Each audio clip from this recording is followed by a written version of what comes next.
Good afternoon. Hello hello hello hello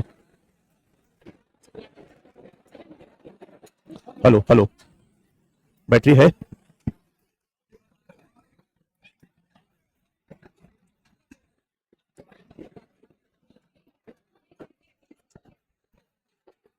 hello hello hello. Good afternoon.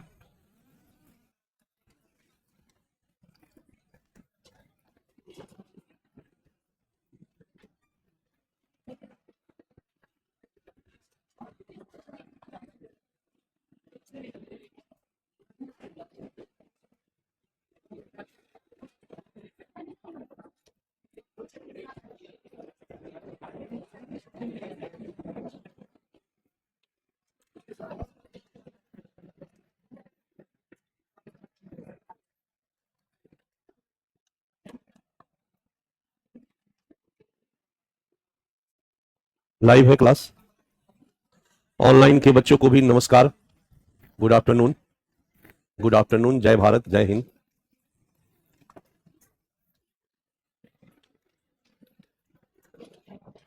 क्या हुआ, क्या देख रहे हो? मैं बहुत ठीक पोजीशन में नहीं हूं, चेहरे से दिख रहा होगा। दरअसल हमारे यहाँ एक समस्या होती है कभी कभी, जिसको चमक कहते हैं। चमक समझते हो? कौन कौन समझता है? हाथ उठाओ। मतलब उसमें जानलेवा दर्द होता है। तो ये पीछे वाला मेरा सेक्शन जो है ना, सेक्शन बी जो है, वो पूरी तरह डैमेज है। इसलिए बॉडी घुमाना होगा तो पूरा घुमाना होगा, तब जाके थोड़ी राहत रहती है। समझे हो? एक पेन किलर लिया हूं, कुछ राहत है। क्या हुआ? वो 2-3 दिन परेशान करता है और अपने आप ठीक हो जाता है। अभी तक का मेरा एक्सपीरियंस यही रहा है कि वो 2-3 दिन तो जान लेता है, मैंने चेहरा पे दिख जाता है कि कष्ट है।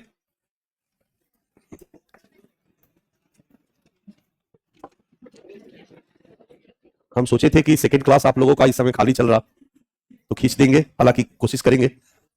कंधे से तो पढ़ाना नहीं है, मुंह से पढ़ाना है, तो मुंह दिमाग स्वस्थ चाहिए, काफी है। सुबह में हुआ क्या कि कल से ही सुस्ती थी, मुझे थोड़ा सा प्रॉब्लम था, और जब दर्द शुरू हुआ तो घर में लोग घबरा गए। लेफ्ट साइड में और पीठ में दर्द खतरे का सूचक होता है। तो सुबह सुबह सब मुझे टांग के लेके हॉस्पिटल गए। इको टेस्ट हुआ, ईसीजी हुआ और एक्सरे हुआ। टेस्ट हुआ, चलो ठीक है, ईसीजी में तो नॉर्मल है, इको का रिपोर्ट शाम को आएगा। क्योंकि जनरली लेफ्ट में होता है तो थोड़ा हार्ट को चेक करवा लेना चाहिए, ब्लॉकेज वगैरह तो नहीं है। तो यही सोच के लोग लेके चले गए। मैं घर का कमाऊ सदस्य हूं तो लोग मरने जल्दी नहीं देंगे। तो अब सबसे बड़ी दिक्कत है कि 2 टेस्ट, एक तो एक्सरे हुआ तो ठीक है, ईसीजी और इको में पूरे बॉडी में वो जेल लगा के करते हैं सब। वो लट लट लट पूरा इतना गंदा हुआ कि अभी तक मन गंदा पड़ा है। उसको सब पोछ पाछ करके मैं शर्ट पहन करके आया हूं। क्यों खिलखिला रहे हो जी?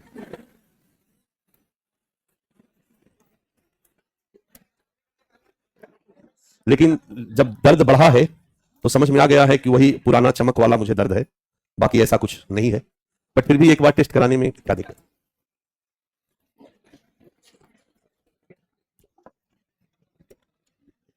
क्लास शुरू किया जाए।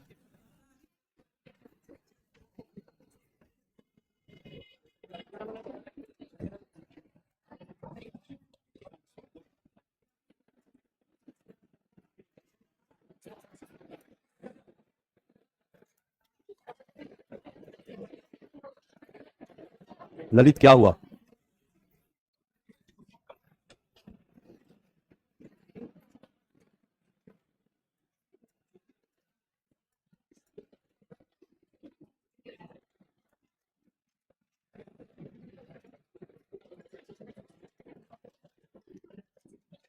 मेरे 2 साल पहले मेरे मैनेजमेंट ने मुझे बताया, पहले भी पता था, कि सर दुर्लभ होने पे लोग ज्यादा महत्व देते हैं। आप भले बिजी ना हो लेकिन बच्चों से 2 दिन टाइम दे के मिलिए, तो बच्चों के मन में आपका वैल्यू थोड़ा ज्यादा होगा। आप ऐसे ही घुस जाते हैं बच्चों के बीच। तो उसी समय हमारा मैनेजमेंट बाजार के हिसाब को देखते हुए मेरे लिए दो पहलवान, उसमें एक ललित भी थे और एक भरत थे। दो लोग थे कि एकदम जैसे लगे कि मेरे पीछे दाऊद इब्राहिम लगे हों, उस टाइप से फुल प्रोटेक्शन मुझे लोग देते चलते थे। मैं कहीं जाता था, दोनों अगल बगल। मेरी आदत क्या थी कि मैं, आदत पड़ी हुई है सिंपल, अपना ऐसे भी टहलते हुए निकल गया। अब पीछे से ऑफिस में कहाँ है सर, तो सर तो चले गए हैं, अकेले गए हैं, ललित दौड़ो, देखो अब दोनों दौड़ के आ रहे हैं मुझको प्रोटेक्शन देने के लिए कि कहीं कोई मुझे गोली वोली ना मार दे। तो ललित को मैं तब से जानता हूं। इसके बाद मैंने विशुद्ध शिक्षक की भूमिका को ग्रहण किया। तो अब बस पढ़ना पढ़ाना ज्यादा मेरे नेचर के अनुकूल है।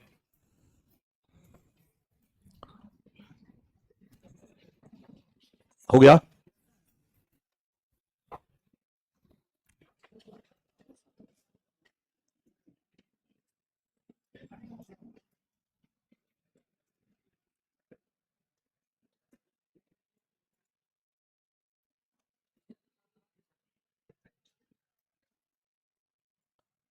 हम लोग अल्पसंख्यकों के लिए विकास योजना पढ़ रहे थे, ठीक है। इन विकास योजनाओं में उस्ताद योजना तक मैंने आपको बता दिया था। दो दो लाइन एक बार मैंने कहा था कि गुजर लेंगे, और उसी प्रक्रिया में एक नई मंजिल योजना थी जिसको कि 2015 में शुरू किया गया था। मैंने इसके बारे में बताया भी था कि यह शिक्षा विकास योजना भी है एक प्रकार से, और कौशल विकास योजना भी है। इसमें उन गरीब अल्पसंख्यकों को जो पढ़ाई छोड़ चुके हैं, एज हो चुका है, और उनके पास कोई औपचारिक सर्टिफिकेट प्रमाण पत्र नहीं है, उनको छोटे समय तक पढ़ा करके और एक बार में उनको 8th और 10th तक का एग्जाम दिलवाना, ताकि 10th का उनको सर्टिफिकेट भी मिल जाए, और पढ़ाने के साथ साथ स्किल डेवलपमेंट भी कराना, ताकि एक साथ 10th का सर्टिफिकेट भी मिल गया और स्किल डेवलपमेंट का सर्टिफिकेट भी मिल गया। ITI भी कर गए और 10th का सर्टिफिकेट भी हो गया। ये दोनों मिल गया तो कहीं वो जॉब भी पा सकते हैं। अदरवाइज 10th नहीं करेंगे तो ITI में नहीं मिलेगा, 10th कभी नहीं कर सकते हैं क्योंकि उनके पास दूसरा तीसरा का भी सर्टिफिकेट नहीं है, और फिर से दूसरा से पढ़ना शुरू करें तो बुढ़ा जाएंगे। तो वही ये कमी को फुलफिल करता है। 2015 में प्रारंभ एक केंद्रीकृत योजना जिसका 50% वित्त पोषण विश्व बैंक द्वारा किया जाता है, एकीकृत शिक्षा एवं आजीविका पहल। क्या ध्यान में रहेगा? इतने राज्य इतने जगह पर यह चलाया जाता है। गरीब अल्पसंख्यक युवाओं को जिनके पास औपचारिक रूप से स्कूल छोड़ने का प्रमाण पत्र नहीं है, रचनात्मक तौर पर नियोजित कराना और उनको औपचारिक शिक्षा और कौशल प्रदान करके सतत और लाभकारी रोजगार के अवसर प्राप्त करने में मदद करना। इसके लिए अल्पसंख्यक समुदाय के BPL परिवारों के ड्रॉप आउट बच्चों को 8th क्लास और 10th क्लास तक की औपचारिक शिक्षा और प्रमाण पत्र उपलब्ध कराया जाता है। एकीकृत शिक्षा अर्थात कौशल प्रशिक्षण के साथ शिक्षा प्रदान किया जाता है, और कम से कम 70% प्रशिक्षित युवाओं को नौकरी उपलब्ध कराना भी इसका लक्ष्य रहा है। स्वस्थ और जीवन कौशल के प्रति जागरूकता बढ़ाना भी इसका उद्देश्य रहा है। मौलाना आजाद राष्ट्रीय कौशल अकादमी अल्पसंख्यकों के कौशल विकास के लिए स्पेशली शुरू किया गया एक प्रोग्राम है, और ये मानस केवल स्किल डेवलपमेंट का काम इसमें किया जाता है, तो इस पे ज्यादा लिखने की जरूरत भी नहीं है, ठीक है। मौलाना आजाद शिक्षा फाउंडेशन 89 में गठित एक संस्थान है, और इसके तहत अल्पसंख्यकों के शिक्षा विकास के लिए कई कार्यक्रम चलाए जाते हैं। आज के डेट में 100% इसकी funding ministry of minority affairs से होती है। अल्पसंख्यक कार्य मंत्रालय ही इसकी पूरी फंडिंग करता है, और शिक्षा के क्षेत्र में ये आज सबसे बड़ा संस्थान है जो अल्पसंख्यकों के शैक्षिक विकास में लगा हुआ है, खास करके जो पिछड़े अल्पसंख्यक वर्ग के लोग हैं उनके लिए। समाज के शैक्षिक रूप से पिछड़े अल्पसंख्यकों में शिक्षा के प्रोन्नति एवं विकास हेतु 1989 में स्थापित एक पंजीकृत सोसाइटी जो केंद्रीय अल्पसंख्यक मंत्रालय द्वारा पूर्णतः वित्त पोषित है। इसके तहत निम्न योजनाओं को चलाया जा रहा है। शैक्षिक संस्थानों के अवसंरचना विकास हेतु NGO सहायता अनुदान योजना। ये NGO को सहायता अनुदान योजना हर मंत्रालय का आज के डेट में बहुत पॉपुलर योजना है, ध्यान रखिएगा। इसमें NGO को गवर्नमेंट अनुदान के रूप में सहायता देती है, और वेलफेयर का काम कौन करता है? NGO करता है। पहले भी इसका कंसेप्ट मैं समझा चुका हूं। ये योजना जो है वो स्कूल में इंफ्रास्ट्रक्चर डेवलपमेंट, बाथरूम बनवाना है, कमरा बनवाना है, इंफ्रास्ट्रक्चर डेवलपमेंट के लिए और कुछ उसमें इंस्ट्रूमेंट लेकर के आना है, इसके लिए NGO को पैसा दिया जाता है, ताकि अल्पसंख्यकों को पढ़ाने वाले शिक्षण संस्थान इंफ्रास्ट्रक्चर के मामले में कहीं से भी कमजोर न रहे। दूसरा है अल्पसंख्यक समुदाय के मेधावी छात्राओं के लिए एक फेलोशिप प्रोग्राम जिसको हजरत महल राष्ट्रीय छात्रवृत्ति योजना के नाम से जाना जाता है। माइनॉरिटी के लड़कियों को पढ़ने के लिए प्रोत्साहित करने के लिए यह कार्यक्रम चलाया जाता है। इसके अलावा गरीब नवाज कौशल विकास योजना या गरीब नवाज रोजगार योजना, ये अल्पसंख्यक समुदाय के लड़कों को स्किल्ड किया जाता है इस योजना के तहत, क्योंकि स्किल डेवलपमेंट आईटीआई भी एक प्रकार का एजुकेशन ही है बच्चा, तो स्किल्ड किया जाता है इस योजना के तहत। नई मंजिल योजना के अंतर्गत ये क्या करती है कि नई मंजिल योजना जो है वो 8th और 9th के ड्रॉप आउट बच्चों को फॉर्मल एजुकेशन देके सर्टिफिकेट देती है। मदरसा में जो बच्चे पढ़ते हैं उनके पास आधुनिक शिक्षा वाला सर्टिफिकेट तो होता नहीं है, तो इस योजना में मदरसा में पढ़ने वाले छात्रों, नई मंजिल के तहत एक ब्रिज कार्यक्रम चलाया जाता है, तो नई मंजिल योजना के तहत जहां पर बच्चे को पढ़ाया जाएगा वहीं मदरसा के बच्चों को भी लाकर के डाल दिया गया, उन्हें भी 8th 9th का सर्टिफिकेट मिल गया और उनका भी स्किल डेवलपमेंट का काम हो गया। इस योजना में यही किया जाता है। स्वच्छ विद्यालय पहल योजना, ये विद्यालय के साफ सफाई और स्वच्छता से जुड़ा हुआ है। और मौलाना आजाद सेहत योजना, ये हर स्कूल में एक सेहत कार्ड बनवाया जाता है, हर महीने में 2 बार कैंप लगा करके सब बच्चों का हेल्थ चेकअप करवाया जाता है और अगल बगल के डॉक्टर और नर्स के साथ उस स्कूल का एसोसिएशन होता है इस योजना के माध्यम से, ताकि बच्चों की हेल्थ से जुड़ी किसी भी प्रॉब्लम को सॉर्ट आउट किया जा सके, खास करके स्कूल के बच्चों के लिए। इसके बाद स्कूल ड्रॉप आउट छात्रों के लिए ब्रिज कोर्स योजना शुरू किया गया 2020-21 में, इसने 2-3 प्रोग्राम नया शुरू किया। मदरसा शिक्षक प्रशिक्षण योजना भी इसने शुरू किया, जो मदरसा में शिक्षक पढ़ाते हैं उनको प्रशिक्षित करना, शिक्षा के नए नए तरीकों को सिखाना ताकि मैक्सिमम आउटपुट मिल सके। और तीसरा, उस्ताद योजना के तहत हुनर हाट योजना भी ये चलाती है, जहां बच्चे अपना जो लोग अपना कुछ प्रोडक्ट देते हैं उसका एक हाट लगाया जाता है बाजार, और उनका प्रदर्शनी लगाया जाता है ताकि उनको प्रमोट किया जा सके। इतनी कहानी में बचा अल्पसंख्यकों के लिए सरकार आज क्या क्या कर रही है, एक आइडिया मिल गया होगा, कैटेगराइज करके भी एक आइडिया मिल गया होगा। अगर कुछ शिक्षा के क्षेत्र में क्या कर रही है, कौशल विकास के क्षेत्र में क्या कर रही है, तो भी एक आइडिया मिल गया। मुस्लिम महिलाओं के लिए क्या किया जा रहा है, तो ये भी विक्रम हजरत महल को हम ले सकते हैं, नई रोशनी योजना को हम ले सकते हैं। तो जो 3-4-5 योजनाओं को मिलाकर के मुस्लिम महिलाओं के विकास के लिए सरकार क्या कर रही है, स्पेशली भी हमारे सामने है। अल्पसंख्यक समुदाय के छात्रों के लिए छात्रवृत्ति या निःशुल्क कोचिंग और संबंधी योजना, एक मैट्रिक के छात्र के लिए मैट्रिक पूर्व और मैट्रिकोत्तर छात्रवृत्ति योजना, नया सवेरा योजना, ये 17 में संशोधित की गई और 17 में इसको कर दिया गया। नई उड़ान योजना, यूपीएससी, पीसीएस और एसएससी के छात्रों के लिए, ठीक है। इसमें अलग अलग तरीका है और अलग अलग तरीके से इसको प्रदान किया जाता है। मौलाना आजाद राष्ट्रीय फेलोशिप योजना, ये शिक्षा के विकास के क्षेत्र में फेलोशिप प्रोग्राम है। 5 वर्षों तक पढ़ने के लिए वित्तीय सहायता दी जाती है। पढ़ो प्रदेश योजना 13-14, जो मैंने कहा कि 6 साल तक 5 साल तक इनको विदेश में पढ़ने के लिए दिया जाता है कर्ज। समुदाय के आर्थिक रूप से पिछड़े वर्ग, 6 लाख वार्षिक आय से कम वाले जो लोग हैं कि छात्रों को विदेश में अध्ययन हेतु ऋण पर ब्याज सब्सिडी का प्रावधान, ताकि उनकी रोजगार क्षमता में वृद्धि की जा सके। नालंदा परियोजना क्लियर है, शिक्षकों की अल्पसंख्यक शिक्षण संस्थान में जो टीचर पढ़ाते हैं उनको ट्रेन करना, ताकि दुनिया में जो नया नया तरीका पढ़ाने का आ रहा है तो पढ़ाने के क्षेत्र में उनका कौशल विकास किया जा सके। यह है नालंदा परियोजना, ठीक है। अलीगढ़ विश्वविद्यालय से इसकी शुरुआत की गई। इसके बाद उद्देश्य है शिक्षण नवाचार के माध्यम से पेशेवर शैक्षिक विकास को बढ़ावा देना, संकाय सदस्यों को नए तरीके सीखने में मदद करना ताकि संकाय उत्कृष्टता को प्राप्त किया जा सके। शिक्षा के साथ साथ समझ विकास को प्रोत्साहित करना, क्योंकि आज जो हमारी नई एजुकेशन पॉलिसी है वो शिक्षा से ज्यादा महत्व देती है समझ के विकास को। 3 इडियट फिल्म में आमिर खान यही बोलता है, क्या ज्ञानी मत बनो समझदार बनो, कुछ इसी टाइप का है ना, जो भी हो, ठीक है। उच्च शिक्षा के क्षेत्र में संस्थागत प्रभावशीलता को स्थापित करना, कोई भी संस्था में ट्रेंड शिक्षक होंगे तो उसका प्रभाविता बढ़ेगी। नई रोशनी योजना नाम से क्लियर है, महिलाओं में नेतृत्व विकास के लिए, अल्पसंख्यक समुदाय के गरीब महिलाओं में, क्योंकि अमीर महिलाएं तो दिक्कत नहीं है उनमें, गरीब महिलाओं में लीडरशिप क्वालिटी को डेवलप करने के लिए 2012 में शुरू की गई। भारत के गरीब समुदाय के अल्पसंख्यक महिलाओं के नेतृत्व के विकास हेतु 2012-13 में शुरू और वर्तमान में 27 राज्यों में कार्यान्वित है, चल जा रहा है। अल्पसंख्यक महिलाओं को बैंक एवं अन्य सरकारी संस्थाओं की प्रणाली से अंतःक्रिया हेतु प्रशिक्षित करके उनमें आत्मविश्वास को पैदा करना, उनको उनके अधिकारों और कर्तव्यों के बारे में बताना, क्या तुम्हारे में कानून है आदि आदि। जो भी सरकारी लाभ के अलावा बाह्य लाभ प्राप्त करने हेतु उन्हें सेवा सुविधा एवं कौशल प्रशिक्षण प्रदान करना। 2020 के दौरान 6000 महिलाओं के प्रशिक्षण हेतु हमारी सरकार ने, मंत्रालय ने इतना फंड अलॉट किया। जियो पारसी योजना, पारसी के विभिन्न तरीकों से उनको नहीं मरने देना है, उनकी जनसंख्या को बढ़ाना है, ठीक है। तो 4 लाइन ही लिखा गया है, ज्यादा की इसमें जरूरत नहीं है। इसके बाद हमारी धरोहर योजना 2015 में शुरू की गई, जो अल्पसंख्यक समुदाय है उनकी जो ऐतिहासिक सांस्कृतिक विरासत है उसको संरक्षण प्रदान करना, ताकि वो लंबे समय तक उनकी पहचान बनी रहे। भारतीय संस्कृति की समग्र संकल्पना के अधीन भारत के अल्पसंख्यक समुदायों की समृद्ध विरासत को संरक्षित करना। शादी सगुन योजना बता चुका हूं, ये शादी के समय 51,000 रुपए का सगुन दिया जाता है कि अपनी पढ़ाई, 18 वर्ष की आयु में विवाह निर्धारित है, 18, 19, 20 साल में अगर किसी की भी शादी होती है तो ग्रेजुएशन तो कम से कम उसका पूरा नहीं हुआ होगा, बीए पार्ट 1 में हो सकती है, 12 पास कर सकती है, बीए पार्ट 2 में हो सकती है। 51,000 रुपया दिया जाता है कि कम से कम आप ग्रेजुएट लेवल की पढ़ाई को इस पैसे से पूरा करें, ठीक है। 17 उद्देश्य अल्पसंख्यक महिलाओं का शैक्षिक सशक्तिकरण करना। इस हेतु विवाह समारोह के अंत में दुल्हन को उच्च शिक्षा हेतु 51,000 का शगुन देने का प्रावधान है, ताकि वह अपनी आगे की पढ़ाई, स्नातक की पढ़ाई को पूरी कर सके। यह है बच्चा जो योजना हम लोगों ने लिखा था, उसी के बारे में 2 बार मैंने आपको समझा दिया। तो इसी रूप में आपको एक बार याद भी हो गया होगा कि माइनॉरिटी के लिए क्या क्या प्रोग्राम चलाए जा रहे हैं। फ्रेश पेज और फ्रेश टॉपिक आप लिखिए, अल्पसंख्यक आरक्षण का मुद्दा।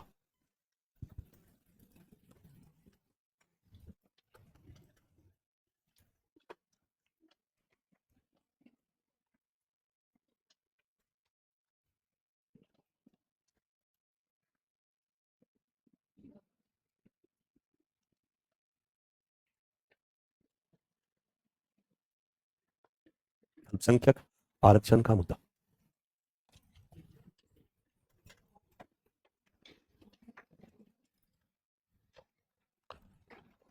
थोड़ा सा फोकस करो, मैं थोड़ा पहले इस पर बोल लूं, तब फिर हम लोग लिखेंगे, क्योंकि आज के डेट में ये टॉपिक भी आपके लिए चर्चा का।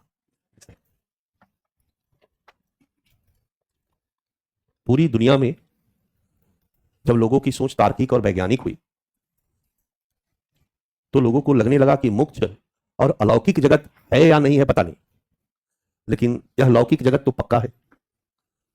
हम हैं, आप हैं, छू सकते हैं, देख सकते हैं, और इस लौकिक जगत में मानव ही है।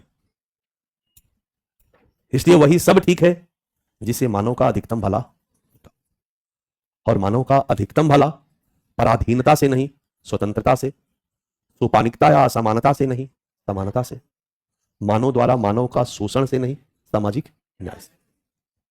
पूरे दुनिया में और भारत में भी मुख्यतः आजादी के बाद मानवतावादी दर्शन को, विचारधारा को स्वीकार किया गया। स्वतंत्रता, समानता और सामाजिक न्याय की विचारधारा को स्वीकार किया गया, और इसी विचारधारा और मूल्यों पर आधारित भारतीय समाज की स्थापना पर बल दिया गया।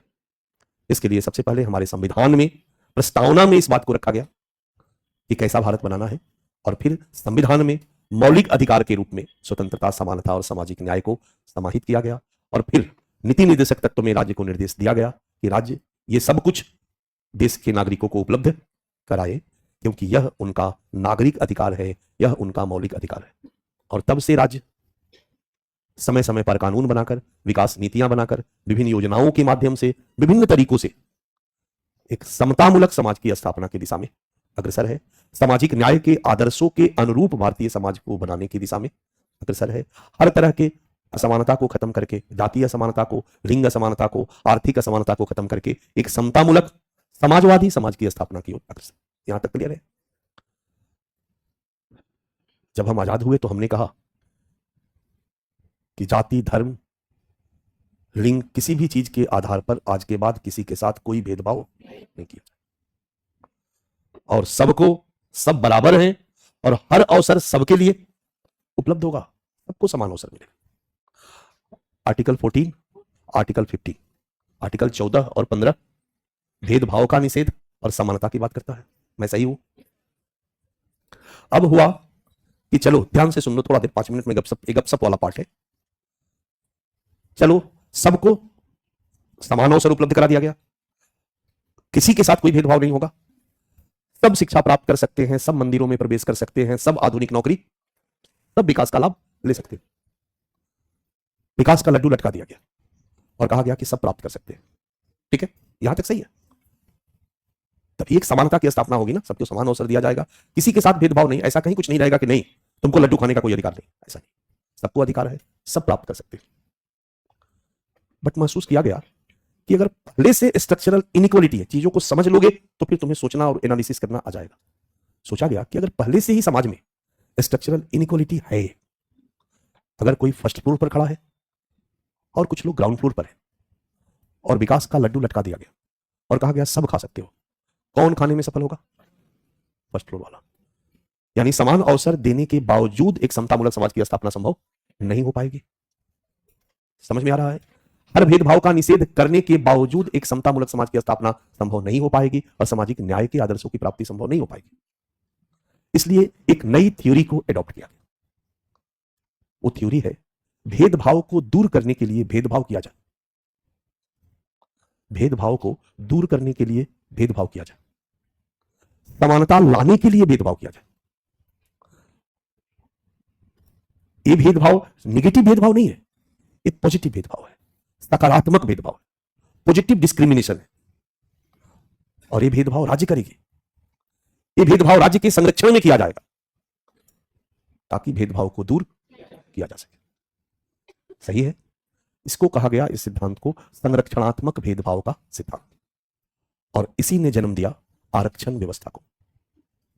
आरक्षण व्यवस्था को कि सबके साथ कह दिया गया कि कोई भेदभाव नहीं है और सबको लड्डू खाने का बराबर अवसर है, सब खा सकते हो। लड्डू को भी लटका दिया गया, फर्स्ट फ्लोर वाले खाएं कोई दिक्कत नहीं है, लेकिन ग्राउंड फ्लोर वाले को राज्य क्रेन से उठा उठा के फर्स्ट फ्लोर पे रखेगी। अब फर्स्ट फ्लोर वाले गाली दें कि पापी राज्य ग्राउंड फ्लोर वाले को क्रेन से उठा के ऊपर रखती है, ये गाली लाजमी नहीं है, ये गाली सही नहीं है, क्योंकि वो ग्राउंड फ्लोर पे है और उनको क्रेन से उठा करके फर्स्ट फ्लोर पर लाना कोई गलत नहीं है, क्योंकि जब तक फर्स्ट फ्लोर पर नहीं उनको रखा जाएगा तब तक इस विकास के समान अवसर का कोई मतलब नहीं। विकास का समान अवसर का सिद्धांत तभी होगा ना जब समान अवसर सबको मिले। पहले से ही अगर कोई फर्स्ट फ्लोर पे है और ग्राउंड फ्लोर पे है तो समान अवसर कैसे संभव? और यही कहलाया आरक्षण। अब भारत में सोचा गया कि आखिर कैसे पता लगाया जाए कि ग्राउंड फ्लोर पे कौन है, इसका क्या आधार? तो उस समय माहौल थोड़ा अलग था। अंग्रेज जाति आधार पर भेदभाव करके भारत में अपने शासन को बनाए रखने का प्रयास कर रहे थे। जाति आधार पर अंग्रेजों ने ही आरक्षण देना शुरू कर दिया था। अंबेडकर जी आदि लोग भी सक्रिय थे। तो सब लोगों ने एक विचार बनाया कि भारत हिस्टोरिकली एक कास्ट सोसाइटी रहा है और जातीय असमानता ही असल रूप में भारत की सामाजिक असमानता का प्रमुख रूप है। इसलिए सामाजिक और शैक्षिक रूप से पिछड़ा कौन, ग्राउंड फ्लोर पर कौन, इसका आधार जाति को मान लिया जाए। डन? चलो भैया, पता लगाओ, रिसर्च करो और देखो कि वो कौन जाति है जो ग्राउंड फ्लोर पे, उस जाति का नाम बताओ। हो सकता है उसमें एक तो फर्स्ट फ्लोर पे बैठी, बट पार्टिकुलर इंडिविजुअली आइडेंटिफाई ना करके कास्ट वाइज आइडेंटिफाई किया गया और उनकी लिस्ट बनाई गई। उसी लिस्ट को कहा गया शेड्यूल्ड, और जिन जातियों को उसमें रखा गया उस लिस्ट में उसको कहा गया शेड्यूल्ड कास्ट, अनुसूचित जाति का मतलब इस लिस्ट में जो जातियां हैं उस जाति के सभी लोगों को सरकार ये मानकर चलती है कि ये बॉटम की है, ग्राउंड फ्लोर की है, और सरकार ने अपने क्रेन में चिप्स लगा दिया। ये 40 जातियां शेड्यूल कास्ट का चिप्स। अब क्रेन अंधा है, उसको दिखता नहीं है, वो ग्राउंड फ्लोर पे जाता है और अपने आप शेड्यूल कास्ट में जितने लिस्ट में नाम है जो उस जाति के लोग हैं, सर्टिफिकेट बना के बैठे हैं, चपक से उसमें चपक जाते हैं और उनको उठाकर फर्स्ट फ्लोर पे रख देता। बगल में पंडित जी चिल्ला रहे हैं मुझे भी उठाओ, मुझे भी उठाओ, वो नहीं उठाएगा। मेरी बातों को ध्यान से सुनो, वो नहीं उठाएगा, वो केवल शेड्यूल कास्ट को उठाएगा और ग्राउंड फ्लोर पर, फर्स्ट फ्लोर पर रख देगा। ये भेदभाव ही है, बट ये भेदभाव राज्य के संरक्षण में भेदभाव है। ये भेदभाव को दूर करने के लिए भेदभाव है, ये समानता लाने के लिए भेदभाव है, इसलिए इसको सकारात्मक भेदभाव, पॉजिटिव डिस्क्रिमिनेशन कहा जाता है। ठीक है? फिर हुआ कि एक और समुदाय है जो उद्विकास क्रम में सबसे पिछड़ा है, जो जंगलों और पहाड़ों में रहता है, जो मानव समाज के उद्विकास क्रम में जब बंदर से मानव बने तो पहले वही समाज आया और वो भी सबसे पिछड़ा है, उसकी भी लिस्ट बनाई जानी चाहिए। एक दूसरी लिस्ट बनाई गई, उस लिस्ट को अनुसूची कहा गया और उसमें उन जंगली लोगों को रखा गया जो जंगलों और पहाड़ों में रहने वालों के रूप में चिन्हित किए गए थे, और उस लिस्ट को कहा गया शेड्यूल्ड ट्राइब, अनुसूचित जनजाति। इस तरह से आजादी के बाद इस दो समुदाय को आरक्षण दिया गया, दो समुदाय को पिछड़ा माना गया, दो समुदाय को बॉटम का समुदाय माना गया, दो समुदायों को ग्राउंड फ्लोर पे माना गया, और सरकार की क्रेन ने उनको उठाकर फर्स्ट फ्लोर पर रखना शुरू किया ताकि वो विकास का लड्डू खा सके, समान अवसर का समान रूप से लाभ उठा सके। उसी समय मुद्दा उठा कि भाई जब जातियों की लिस्ट बनाई जा रही थी तो कुछ ऐसी जातियां थी जिसके आधा लोग ग्राउंड फ्लोर पे थे और आधा लोग फर्स्ट फ्लोर पे थे। कुछ जातियां थी जिसके ऑलमोस्ट लोग फर्स्ट फ्लोर पे थे। अब एक आध ग्राउंड फ्लोर पे है तो रहे, क्योंकि भाई ऐसा कोई 100% परफेक्ट नियम तो नहीं बन सकता है। कुछ लोग 99% ग्राउंड फ्लोर पर थे, एक आध फर्स्ट फ्लोर पे भी हो सकते थे, शेड्यूल कास्ट के एक आध दो फर्स्ट फ्लोर पे हो सकते थे, रहे ground floor first floor. But कुछ जातियां ऐसी थी जो बीच वाली थी, आधा लोग फर्स्ट फ्लोर पे थे और आधा लोग ग्राउंड फ्लोर पे थे। उन्होंने आवाज उठाई कि उनको भी आरक्षण दिया जाए। अब उनकी पहचान के लिए, उन पर विचार के लिए काका कालेलकर की अध्यक्षता में समिति का गठन किया गया। फिर बात आई गई चली गई, फिर इसी को आधार बना करके कांग्रेस पार्टी को चुनाव में हराने के लिए जनता पार्टी ने माहौल बनाया और मंडल कमीशन का, जनता पार्टी 77 में आई तो फिर से मंडल कमीशन का गठन किया। ये सब कहानी जानते हो, बस मैं जो कहना चाहता हूं थोड़ा भूमिका दे देता हूं समझाने के लिए, उसी में थोड़ा टाइम ज्यादा लग जाता है। ठीक है? मंडल कमीशन ने एक जाति आधारित जनगणना की, बट 31 की जैसी जनगणना नहीं थी, एक पायलट स्टडी था, और उसमें कुछ ऐसी जातियों की उन्होंने पहचान की जिनके आधा लोग ऊपर और आधा लोग नीचे थे। इन्हीं को अदर बैकवर्ड कास्ट कहा गया पहले, फिर हुआ कि कास्ट की जगह क्लास रखा जाए और इसको धर्मनिरपेक्ष बना दिया जाए, सापेक्ष नहीं, धर्मनिरपेक्ष। ध्यान से सुनना, ये ओबीसी कहलाई। और जब जनता दल की सरकार आई दोबारा विश्वनाथ प्रताप सिंह की, तो इस मंडल कमीशन की रिपोर्ट को लागू किया गया और एक तीसरे को आरक्षण दिया गया। बट इस बार क्रेन में टिप्स लगाते समय लिख दिया गया कि क्रेन जा, बट जो जातियों की लिस्ट बनाई गई है ये वो जातियां हैं जिसके आधा लोग फर्स्ट फ्लोर पे हैं और आधा लोग ग्राउंड फ्लोर पे हैं। जा, फर्स्ट फ्लोर वाले को मत उठा, ग्राउंड फ्लोर वाले को उठा। उस चिप्स में लगा दिया गया था कि जिनका इनकम, फैमिली इनकम 8 लाख से ऊपर है, यानी वो क्रीमी लेयर में है, यानी वो फर्स्ट फ्लोर में, और उससे कम वाले ग्राउंड फ्लोर में है, उसी को उठा और फर्स्ट फ्लोर पर बैठा। यहां तक बिल्कुल सही है, कहीं कोई दिक्कत नहीं है, क्योंकि जो आदर्श था सामाजिक न्याय का वो आदर्श अप्लाई हुआ और ओबीसी को भी आरक्षण दिया गया। बट आजादी के तब तक 40-50 साल बीत चुके थे और बहुत कुछ बदलाव भी आना शुरू हो गया था। बदलाव इन द सेंस कि ओबीसी के अंतर्गत बहुत सारा विभेद शुरू हो गया था, अनुसूचित जाति के अंदर बहुत सारा विभेद शुरू हो गया था, अनुसूचित जनजाति के अंतर्गत बहुत सारा विभेद शुरू हो गया था। का मतलब हुआ कि अनुसूचित जाति में भी कुछ ऐसी जातियां थी जो बहुत पिछड़ी रह गई और कुछ बहुत आगे, अनुसूचित जनजाति में भी बहुत पिछड़ी और बहुत आगे, और इधर जो आजादी के समय फर्स्ट फ्लोर पे थे ऊंची जाति के लोग, जो ऑलमोस्ट 99.9% फर्स्ट फ्लोर पे थे, उसमें से कई सरक कर नीचे आ चुके थे ग्राउंड फ्लोर पर। तो हुआ कि इस व्यवस्था को रेशनलाइज किया जाए, क्योंकि संरचनात्मक भेदभाव को दूर करने के लिए है, न कि बढ़ाने के लिए। इसलिए आरक्षण व्यवस्था का रेशनलाइजेशन यही होगा कि अब एक और क्रेन लाई जाए और जो ऊंची जाति के लोग ग्राउंड फ्लोर पे चले गए हैं उनको भी उठाया जाना चाहिए, नहीं तो बेचारे कभी नहीं उठ पाएंगे। अब उसका क्या आधार हो भाई, जाति दिया जाए? नहीं, तो उसके लिए आया ईडब्ल्यूएस, यानी जो इकोनॉमिकली, क्योंकि ओबीसी में क्रीमी लेयर का भी आधार क्या था, जाति नहीं, आर्थिक, यानी जो 6 लाख या 8 लाख से ऊपर के इनकम ग्रुप के लोग थे उनको मान लिया गया फर्स्ट फ्लोर पर, जो नीचे के थे उनको मान लिया गया ग्राउंड फ्लोर पर। तो जनरल कैटेगरी में भी, यानी ईडब्ल्यूएस में वही लोग आएंगे जो ना तो एससी का कोटा का लाभ ले रहे हैं, ना एसटी का ले रहे हैं, ना ओबीसी का ले रहे हैं, वो ग्राउंड फ्लोर पे है। यानी जनरल कैटेगरी के जितने भी लोग हैं, अगर उनका फैमिली इनकम 8 लाख से कम है तो उनको ग्राउंड फ्लोर वाला माना जाए और उनको ईडब्ल्यूएस की कैटेगरी बनाकर उनको आरक्षण दे दिया जाए। यहां तक भी सही है, डन। बट बीच में कई प्रश्न उभर कर सामने आए बच्चा। प्रश्न का मतलब हुआ कि क्या एसटी में सब कैटेगरी भी बनाई जानी चाहिए? प्रश्न का मतलब यह हुआ, ध्यान से सुनो जरा, अभी सुप्रीम कोर्ट का डिसीजन आया है, एक कंसेप्ट आप बना लेना। क्या राष्ट्रपति को या राष्ट्रपति के बेटे को क्रेन की जरूरत है?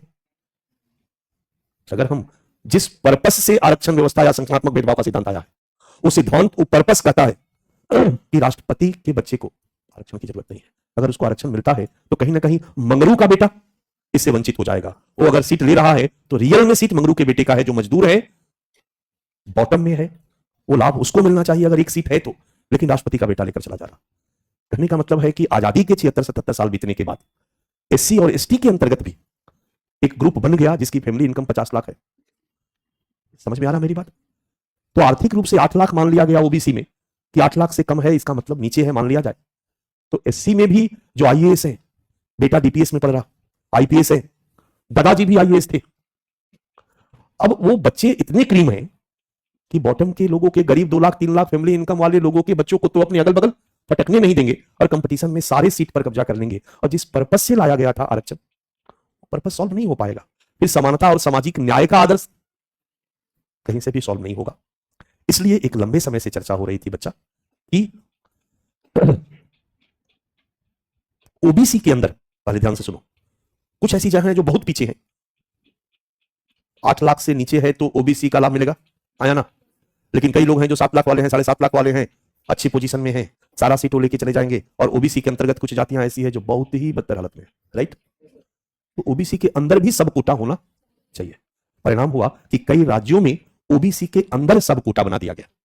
समझ में आ रहा मेरी बात? मतलब आरक्षण व्यवस्था के अंदर आरक्षण व्यवस्था को लागू कर दिया गया, लेकिन अभी तक एससी और एसटी में ऐसा नहीं किया गया था। सुप्रीम कोर्ट ने जो कहा, अभी हाल वाला जो माहौल है ये शुरू से रहा है कि आरक्षण व्यवस्था को रेशनलाइज किया जाए, और जिस पर्पस से इसको लाया गया था कि जो बॉटम के लोग हैं उन्हीं को क्रेन की जरूरत है, जो लंगड़े हैं उन्हीं को बैसाखी की जरूरत है, जो मजबूत है उनको बैसाखी देने का मतलब है कि एक लंगड़े से आप बैसाखी छीन ले रहे हैं। तो यहां पर भी एससी और एसटी कैटेगरी में क्रीमी लेयर को लागू किया जाए कि जिनका फैमिली इनकम 8 लाख से ऊपर है उनको आरक्षण का लाभ नहीं मिलेगा। और दूसरा, इसके अंतर्गत सब कैटेगरी बनाई जाए। गूगल पे सर्च मारो तो सर्च में डालना यूपीएससी रिजल्ट 2023 आ जाएगा, उसमें कैंडिडेट लिस्ट निकाल देना, लिस्ट भी निकल जाएगा, और उसके बाद उस लिस्ट में सर्च करना मीना, राजस्थान की एक समुदाय है। क्लास में भी बच्चे होंगे, हाथ उठाओ कौन कौन है। नहीं उठाएगा सब, मुझे बाहर निकल के मारना मत, मैं कोई गलत बात नहीं बोल रहा हूं, ठीक है। मीना समुदाय, हेलो, राजस्थान में एक जागरूक समुदाय है और एसटी कैटेगरी में मैक्सिमम एसटी सीट, अगर 100 एसटी के लिए सीट होगा ना तो मान के चलो कि 80 सीट मीना के पास होगा। जबकि जनजाति में भी कोरकू और बैगा जैसी जनजातियां हैं जिनको रियल में आरक्षण की और क्रेन की बैसाखी की जरूरत है, वो बेचारे वंचित हो जाते हैं। तो हुआ कि एसटी के अंतर्गत भी सब कैटेगरी बनाई जाए और उस सीट के अंदर कुछ जो बॉटम की एसटी हैं उनके लिए उसी कैटेगरी में सीट को आरक्षित कर दिया जाए। कोटा के अंदर सब कोटा, उप कोटा, उसी तरीके से शेड्यूल कास्ट में भी उप कोटा बनाया जाए और जो सबसे बॉटम के हैं लोग उनके लिए कोटा के अंदर सीट आरक्षित कर दिया जाए। ये जो मुद्दा है या जो हो रहा है इसके पीछे एक ही पर्पस है कि जिस उद्देश्य से आरक्षण व्यवस्था को लाया गया है उस उद्देश्य को पूरा किया जाए। जो बॉटम के लोग हैं जनरली उन्हीं को बैसाखी की जरूरत है, ये बैसाखी उन्हीं को मिले, ये बैसाखी स्वस्थ पैर वाले लेकर एंजॉय करें। ये कहीं से भी न्यायोचित नहीं है, मानवीय नहीं है, सामाजिक न्याय के अनुरूप नहीं। इसलिए आरक्षण व्यवस्था के तार्किकीकरण में हमेशा आपको ये स्टैंड लेना होगा। शुरू से हम लोग इस स्टैंड पे रहे हैं। मैक्सिमम लोगों का डिबेट यही है कि जेन्युइन को मिले, और जेन्युइन के लिए अगर लगता है कि एससी और एसटी में कोटा बनाना चाहिए तो कोटा बनाना चाहिए, वहां पर भी क्रीमी लेयर लागू करना चाहिए तो बिल्कुल लागू करना चाहिए, क्योंकि लागू करने में कोई दिक्कत तो नहीं आ रही है। आईएएस के बेटे को क्यों मिले आरक्षण का लाभ? नहीं मिलना चाहिए, क्योंकि नीति बनाने वाले वही लोग हैं। इसलिए पूरी ब्यूरोक्रेसी नहीं चाहती है कि एससी के अंतर्गत कोटा और सब कोटा बने, एसटी के अंतर्गत सब कोटा बने, क्योंकि इससे सबसे बड़ा नुकसान उनके बच्चे एकदम जनरल टाइप के कैटेगरी के लोग हैं, उनके बच्चे अच्छे स्कूल में पढ़ रहे हैं, अच्छे लेवल पे हैं, और ऐसे कंडीशन में अगर कोटा नहीं है तो फिर तो जनरल कंडीशन में आने के लिए उस पोजीशन में है तो आरक्षण का सारा लाभ तो लड्डू वही खाएंगे और उनको नहीं मिल पाएगा। इसलिए उसमें क्रीमी लेयर भी लागू किया जाना चाहिए और उसके अंतर्गत उप कोटा को भी लागू किया जाना चाहिए। इससे कहीं कोई नुकसान थोड़ी हो रहा। कोई कहे कि इसके आधार पर देश को जातियों में बांटा जाता है, का बांटा जा रहा? जिस दिन आरक्षण किया गया उस दिन ही बांटा गया। जब आरक्षण किया गया तो ऊंची जातियों ने आंदोलन किया। 90 में जब मंडल कमीशन को लागू किया गया कि जातियों में बांटा जा रहा, देश को नहीं बांटा जा रहा। एक आदर्श व्यवस्था लाई जा रही है समतामूलक समाज की स्थापना के लिए। आज जो जिनको लाभ है वो चिल्ला रहे हैं कि इससे जातियों में बांटा जा रहा, नहीं बांटा जा रहा। अगर जातियों में बांटना है तो फिर आरक्षण होना ही नहीं चाहिए जाति के आधार पर। जातियों में नहीं बांटा जा रहा, आरक्षण व्यवस्था को रेशनलाइज किया जा रहा। आरक्षण व्यवस्था एक आदर्श व्यवस्था है एक समतामूलक समाज की स्थापना के लिए। पॉइंट नंबर 1 ये मैंने आपको बता दिया आरक्षण के लिए। अब हम आते हैं धर्म के आधार पर आरक्षण। हमारे यहां संविधान में धर्म के आधार पर आरक्षण का कोई प्रावधान नहीं है, लेकिन जब से भारत में धर्म आधारित राजनीति 80 के मध्याह्न के बाद से पीक पर पहुंची। धर्म आधारित राजनीति आजादी के प्रारंभ में भी चली थी, लेकिन 70 के दशक में धर्म आधारित राजनीति फ्लॉप हो गई और भारत में जाति आधारित राजनीति ने माहौल बना लिया। हिंदू धर्म के लिए जनसंघ एक पॉलिटिकल पार्टी थी। हमारा संविधान धर्म के आधार पर राजनीतिक दलों के निर्माण की अनुमति देता है कि नहीं देता है? बोलो, देता है। धर्म के आधार पर, जाति के आधार पर, क्षेत्र के आधार पर राजनीतिक दलों का निर्माण किया जा सकता है। एक गैर संवैधानिक कदम नहीं है। जनसंघ हिंदुओं की एक पॉलिटिकल पार्टी थी और मुस्लिम लीग मुस्लिमों की एक पॉलिटिकल पार्टी थी, लेकिन 70-80 तक आते आते जनसंघ को पता चल गया कि भारत में धर्म के आधार पर अब राजनीति संभव नहीं है। इसलिए उसने एक नए कलेवर में अपने को बदला और 1980 में एक नया पॉलिटिकल पार्टी आया जिसको हम कहते हैं भारतीय जनता पार्टी। भारतीय जनता पार्टी का जो लीगल बेस है वो जाति नहीं है, धर्म नहीं है, एक गांधीवादी समाजवादी विचारधारा पर आधारित एक पार्टी है। यानी यू कांट से प्रत्यक्षतः कहीं भी आप नहीं लिखोगे कि बहुजन समाज पार्टी को लिख सकते हो कि ये जाति आधारित पार्टी, बट तुम राजद को नहीं लिख सकते हो कि जाति आधारित पार्टी है, समाजवादी पार्टी को नहीं लिख सकते हो कि जाति आधारित पार्टी है, क्योंकि ऑफिशियली ये समाजवादी विचारधारा पर आधारित राजनीतिक दल है। परोक्षतः इसका सामाजिक आधार, हर राजनीतिक दल का एक सामाजिक आधार होता है, social base of political party, जो उसका वोट बैंक होता है। राजद का सोशल बेस जादव है, मुस्लिम है, समाजवादी पार्टी का सोशल बेस यादव और मुस्लिम है, लेकिन ऑफिशियली वो जाति आधारित पार्टी नहीं है। लेकिन बहुजन समाज पार्टी ऑफिशियली जाति आधारित पार्टी है, उन्होंने घोषित कर रखा है। भारतीय जनता पार्टी गांधीवादी समाजवादी विचारधारा पर आधारित पार्टी बनी। अभी 4-5 साल राजनीति की ही थी बीजेपी ने कि पूरे दुनिया में रिलीजियस फंडामेंटलिज्म का उभार तेज हो गया। 1979 रजा शाह का तख्ता पलट, आयतुल्ला खुमैनी का उभार और ईरान में शिया इस्लामिक सरकार का गठन। फिर धीरे धीरे पूरे पश्चिम एशिया में शिया फंडामेंटलिज्म और सुन्नी फंडामेंटलिज्म का उभार। उसी समय इराक का ईरान पर आक्रमण, 10 साल तक ईरान इराक युद्ध, और उसी समय 80 में ही कई संगठन, 80, 81, 82, हरकतुल जिहाद अल इस्लाम, ये जितने भी संगठन बने, लश्कर तैयबा, ये सब अफगानिस्तान बेस्ड संगठन रहे और धर्म आधारित आतंकवाद का जन्म होना शुरू हुआ, धार्मिक रूढ़िवाद का जन्म होना शुरू हुआ, समाज धर्ममय होना शुरू हुआ। तो जब समाज धर्ममय होता है ना, तो नेता भी सोचते हैं कि धर्म के आधार पर राजनीति किया जाए तो जल्दी सत्ता को प्राप्त किया जाएगा। बिजनेसमैन सोचता है धर्म का ही कुछ चीज बेचा जाए, ठा रहा है, चलो कुछ कुछ ऐसा चीज बेचो कि खूब कमाई हो जाएगा। जब 80 के दशक में धर्म पूरे विश्व में अपना पैर फैला रहा था, फिर से धर्ममय समाज हो रहा था, भारत में भी इसका असर दिखाई दिया। शुरुआत हुई खालिस्तान से, शुरुआत हुई सिख फंडामेंटलिज्म से, और इसी सिख फंडामेंटलिज्म का रिजल्ट रहा इंदिरा गांधी की हत्या। 85 में राम जन्मभूमि को हिंदुओं के लिए खोलने का निर्णय आए डिस्ट्रिक्ट कोर्ट का, और 85 में सुप्रीम कोर्ट का एक निर्णय किसके बारे में? सायरा बानो नहीं, साहबानों के बारे में। साहबानों को भत्ता देने के लिए सुप्रीम कोर्ट का निर्णय, और 86 में पार्लियामेंट द्वारा सुप्रीम कोर्ट के निर्णय को पलट दिया गया। बीजेपी जो दुखी थी कि गांधीवादी विचारधारा के आधार पर सोचा था कि राजनीति होगी, फिर से माहौल धर्ममय हो गया। बीजेपी ने दाहिने हाथ से साहबानों प्रकरण के मुद्दे को लपका और बाएं हाथ से राम जन्मभूमि के मुद्दे को लपका, और फिर से भारत में धर्म आधारित राजनीति शुरू हुई। ऐसा लोग कहते हैं, क्योंकि मैं ऑनलाइन बोल रहा हूं तो मैं किसी पार्टी के खिलाफ नहीं बोल रहा हूं, बट ये आरोप लगाया जाता है कि भारत में 80 के उत्तरार्ध से धर्म आधारित राजनीति की शुरुआत फिर से पिक पकड़ी, जिसका रिजल्ट बाबरी मस्जिद विध्वंस कांड आदि आदि आदि आदि हुआ। और जैसे ही हिंदू धर्म पहले जाति वाला मुद्दा था, ओबीसी ओबीसी ओबीसी ओबीसी, मंडल कमीशन मंडल कमीशन मंडल कमीशन, पूरे 80 तक यही राजनीति चलती रही कि मंडल कमीशन को लागू करेंगे, और इसी राजनीति को लेकर के जनता दल केंद्र में सरकार बनाने में सफल रही। पूरे मध्यवर्गीय जातियों को या पिछड़ी जातियों को मोबिलाइज किया गया, और इसी में धीरे से एक जगह बनाना शुरू किया धर्म आधारित राजनीति। अब मध्यवर्गीय जातियां जब यूनाइट हो गई थी तो कांग्रेस के पास कोई आधार नहीं था। कांग्रेस के पास एक ही आधार था, एससी। उत्तर भारत में लंबे समय तक जगजीवन बाबू का चेहरा दिखा के कांग्रेस ने एससी का वोट ले लिया, और इसके बाद मीरा कुमार का चेहरा दिखा के एससी का वोट ले लिया। एससी के वोट को अपने पास बनाए रखने का प्रयास किया कांग्रेस ने, और कांग्रेस के पास दूसरा था मुस्लिम वोट, कि मुस्लिम वोट हमारे हाथों से जाने न पाए, और कहीं ना कहीं मुस्लिम वोट नाराज ना हो। एक बहुत बड़ा कारण था साहबानों प्रकरण पर सुप्रीम कोर्ट के फैसले को पार्लियामेंट से पलट देने का। समझ में आ रहा?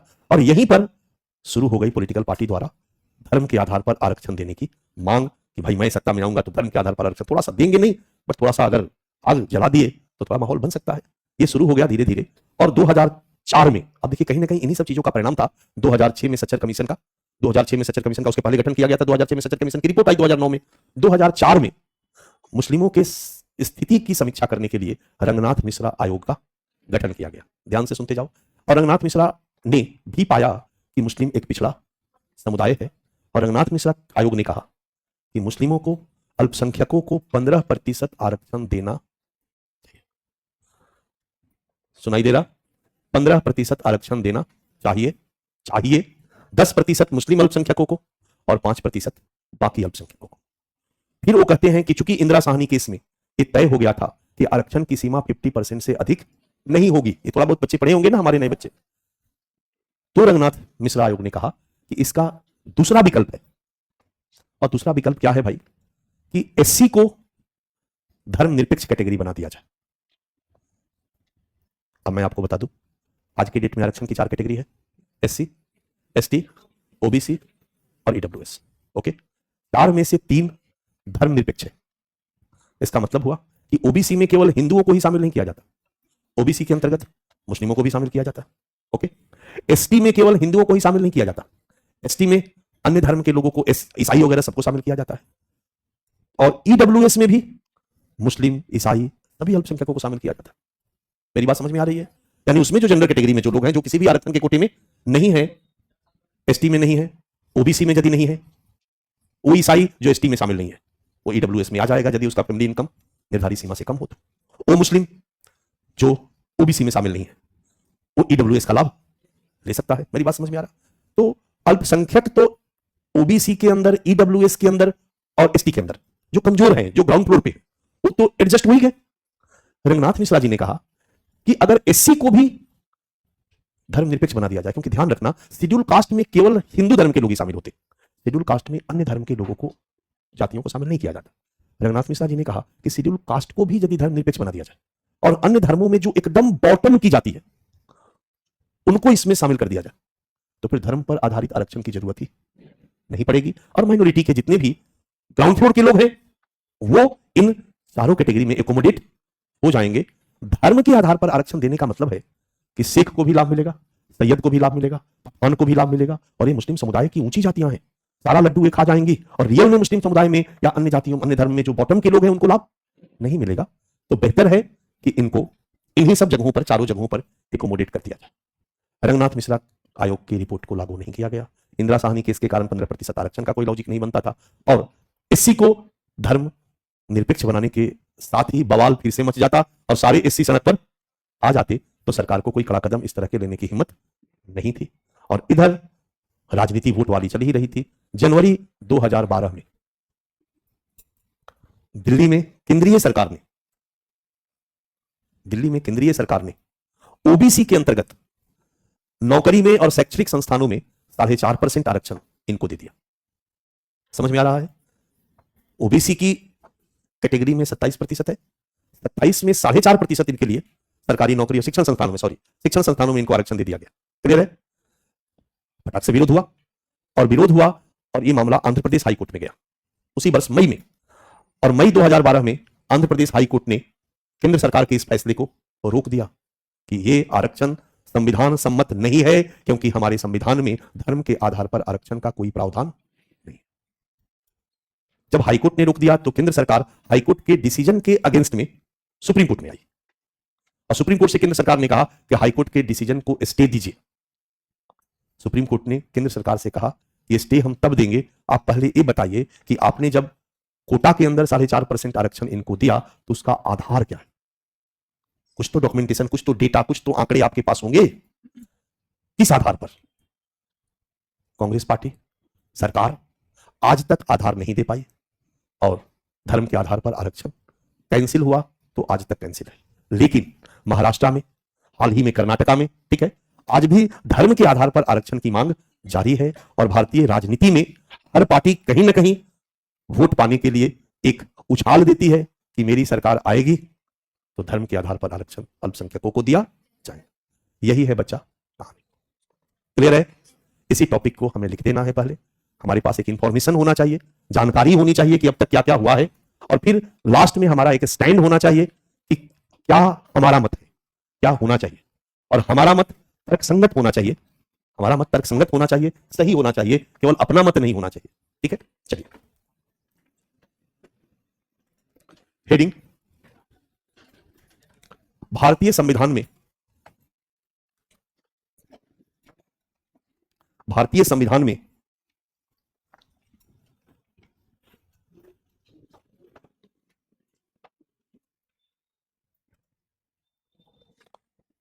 सामाजिक न्याय के आदर्श की प्राप्ति हेतु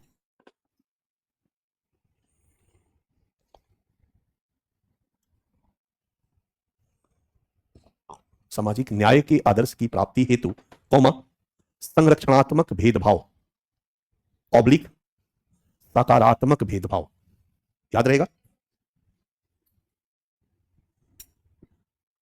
की नीति के तहत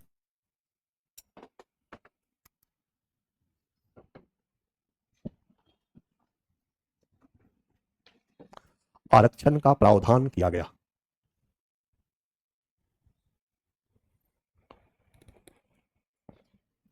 आरक्षण का प्रावधान किया गया।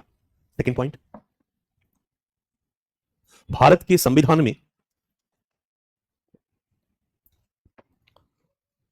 धर्म के आधार पर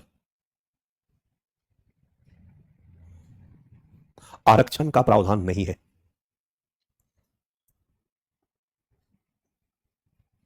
ठीक है।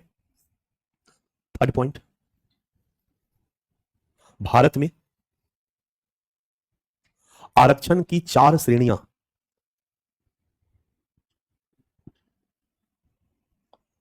विद्यमान है।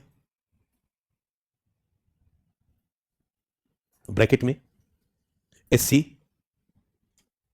ST, SC comma ST comma OBC comma EWS, bracket बंद, लिख दिए, जिनमें केवल एससी धर्म सापेक्ष है। एससी धर्म सापेक्ष है, ब्रैकेट में लिखो केवल हिंदुओं के लिए और बाद में बौद्ध एवं सिख भी शामिल, क्योंकि सिखों में भी एससी की पहचान होती है। ठीक है, ठीक है, सिख भी शामिल, ब्रैकेट बंद, तथा एसटी और ओबीसी, एसटी और ओबीसी या एसटी ओबीसी एवं ईडब्ल्यूएस, कोई दिक्कत नहीं, लिख सकते हो, ऐसे हमने बाद में लिख दिया है आगे। एसटी ओबीसी एवं ईडब्ल्यूएस धर्म निरपेक्ष है और इसके तहत अन्य धर्मावलंबियों को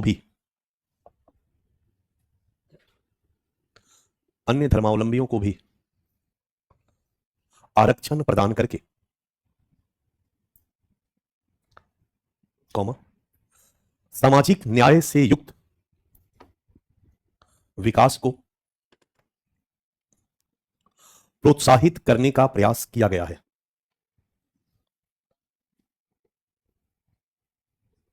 सामाजिक न्याय से अन्य धर्मावलंबियों को भी आरक्षण प्रदान करके सामाजिक न्याय से युक्त विकास को प्रोत्साहित करने का प्रयास किया गया है।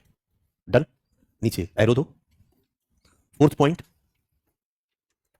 2004 में अल्पसंख्यकों के आरक्षण के मामले पर विचार हेतु रंगनाथ मिश्रा आयोग का गठन किया गया। रंगनाथ मिश्रा आयोग का गठन किया गया, डैश, जिसने 2007 में निम्न सिफारिशों को प्रस्तुत किया।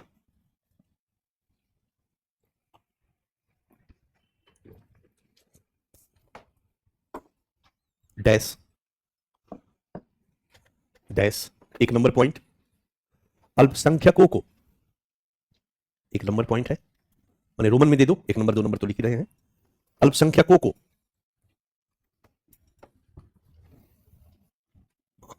केंद्र एवं राज्य सरकार की नौकरियों में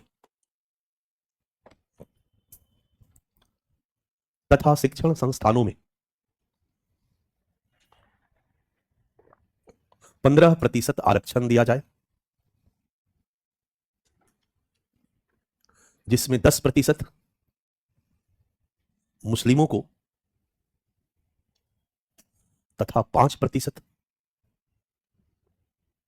अन्य अल्पसंख्यक वर्ग को दिया जाए।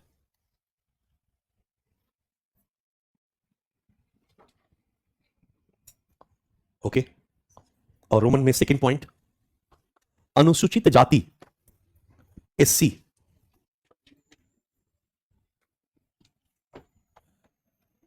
की श्रेणी को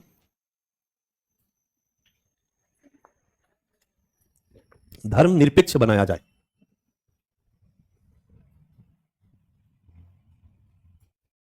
और अल्पसंख्यक समुदाय के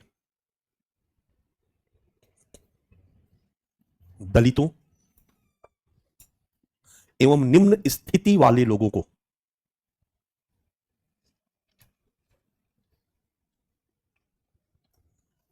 इसमें शामिल किया जाए।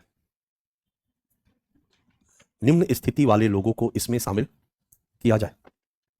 ओके, ये है एक तीसरा पॉइंट, दो रोमन में ही 2007 में रिपोर्ट आई, सरकार ने रिपोर्ट दबा ली, असली काम तो राजनीति था।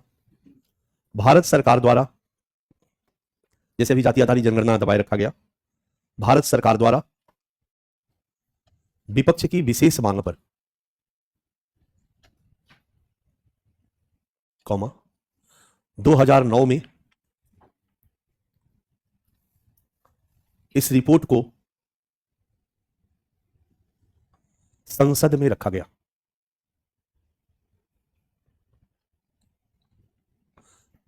जिसको कुछ राजनीतिक दलों ने आलोचना करते हुए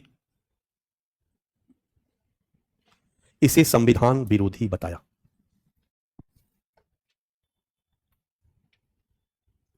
आलोचना करते हुए इसे संविधान विरोधी। बच्चा लोग, मैं थोड़ा पूरा भूमिका बांध के लिखवाता हूं और कोशिश करता हूं वैसे ही समझाऊं। इसके पीछे एक रीजन है। ये तो याद रखिएगा कि इस परीक्षा की सफलता में 250 नंबर मेरा वाला है। 30-35 class Indian society, 30-35 class social justice और फिर 25 क्लास इंटरनल सिक्योरिटी। प्रश्न भी पूछा गया है, ये भी बताने की जरूरत नहीं। बट सबसे बड़ी बात कि इसके लिए आपके पास कुछ है नहीं। इतिहास में तो सैकड़ों किताबें हैं, इग्नो, एनसीईआरटी भरी है किताबें, भूगोल में भी भरी है किताबें, पॉलिटिकल साइंस भरी है किताबें, इकोनॉमी साइंस सब। यही एक है जहां मैं मर गया तो बड़ी दिक्कत होगी। समझ में आ रहा? रुको, मर नहीं रहा हूं, काहे घबरा गए? ठीक है, कहने का मतलब है कि इस पर कंटेंट आपके पास नहीं है। इसलिए यदि आप, मैं अगर शॉर्ट कर दूं और आप चाहो कि घर में पढ़ो, कोई किताब लेकर के पढ़ो, तो कोई किताब इस पर नहीं है। इसलिए जरूरी हो जाता है कि मैं बताऊं तो कोशिश करूं कि इसको प्रॉपर तरीके से बताऊं। इसके पीछे यही लॉजिक है। छू के निकल जाऊंगा तो प्रश्न दिखा चुका हूं, प्रश्न समझना मुश्किल हो जाएगा। इसलिए आपकी सफलता इस बात पर निर्भर करती है कि आप कितना पढ़े, नहीं मैं कितना पढ़ूं। मैं जितना अधिक पढ़ूंगा आपके लिए उतना ही कारगर रहूंगा, क्योंकि पूरा का पूरा बच्चा हाल की सभी घटनाएं जो निरंतर बदल रही है। बट इस पर एक ऐसी समझ की जरूरत है कि स्मार्टली इसमें से पीछे वाली बात नहीं लिखेंगे, लेकिन जानते तो हैं। जब जानते हैं तो आज की बातों को समझना हमारे लिए आसान हो जाएगा।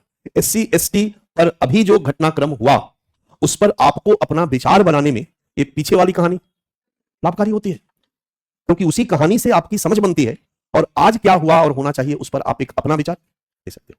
पीछे वाला हम नहीं जानेंगे तो हम अपना विचार नहीं बना सकते। यही कारण है कि मैं चाहता हूं कि 2 दिन ज्यादा पढ़ लो, लेकिन जो पढ़ो उसको अच्छा से समझते हुए पढ़ो, फिर उस पर कुछ भी कंटेंट बाकी नहीं रह जाए।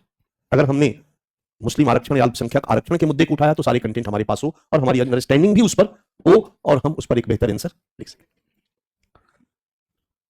2009 तक बच्चा यही कहानी रही। जनवरी 2012 में फिर शुरू होती है इसकी अगली कहानी। जनवरी 2012 को लिखिए आप, 5th पॉइंट। 4th के अंदर हम लोगों ने 3 पॉइंट लिखा था। 5th पॉइंट, जनवरी 2012 को कांग्रेस सरकार द्वारा शिक्षण संस्थानों में प्रवेश हेतु ओबीसी के लिए 27% आरक्षण कोटा में से 27% आरक्षण कोटा में से 4.5% अल्पसंख्यकों को आरक्षण दिया गया।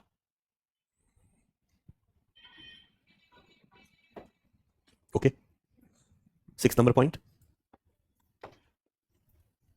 29 मई 2012, 29 मई 2012 को आंध्र प्रदेश हाई कोर्ट ने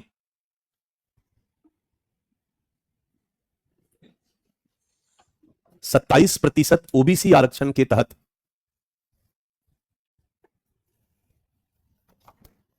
अल्पसंख्यकों को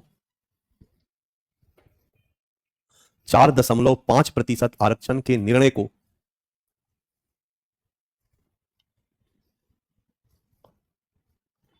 खारिज कर दिया।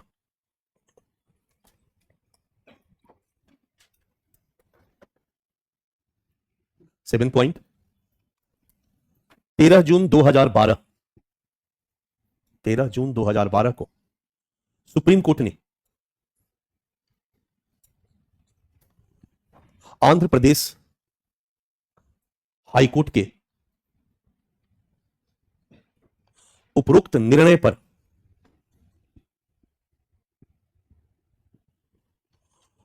रोक लगाने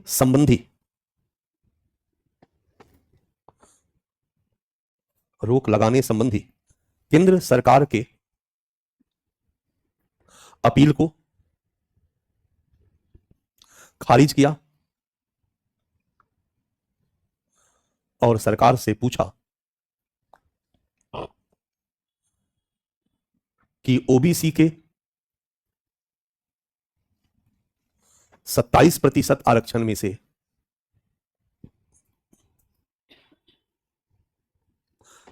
4.5% अल्पसंख्यकों को आरक्षण देने का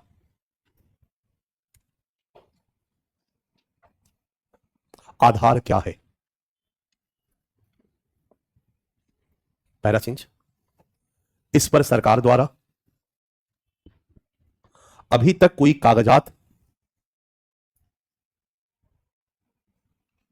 सुप्रीम कोर्ट में प्रस्तुत नहीं किया गया है। सुप्रीम कोर्ट में प्रस्तुत नहीं किया गया है। पॉइंट नंबर 8, हाल में महाराष्ट्र एवं कर्नाटका में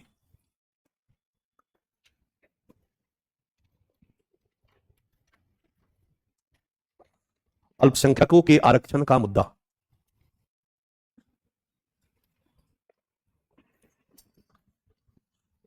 और समय समय पर कई नेताओं एवं राजनीतिक दलों द्वारा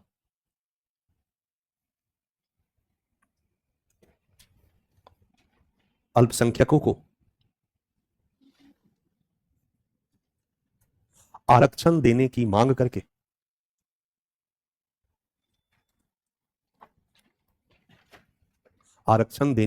करके डैश इस मुद्दे को आज भी एक प्रमुख मुद्दा के रूप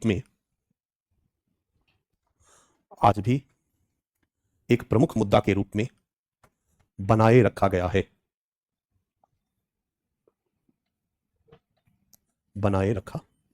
यह है बच्चा कहानी। अब शुरू होता है आपका विचार। आप नीचे एरो दीजिए और लिखिए समीक्षा।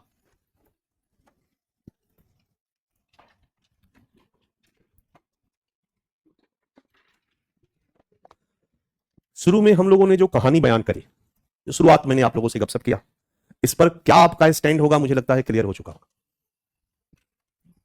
स्टैंड हमारा यही होगा कि हमारे संविधान में आरक्षण का, धर्म के आधार पर आरक्षण का कोई प्रोविजन नहीं है। इससे धर्म के आधार पर आरक्षण देने का कोई तर्क भी और नहीं दिया जाना। अब प्रश्न है कि आरक्षण उसके लिए है जो बॉटम में।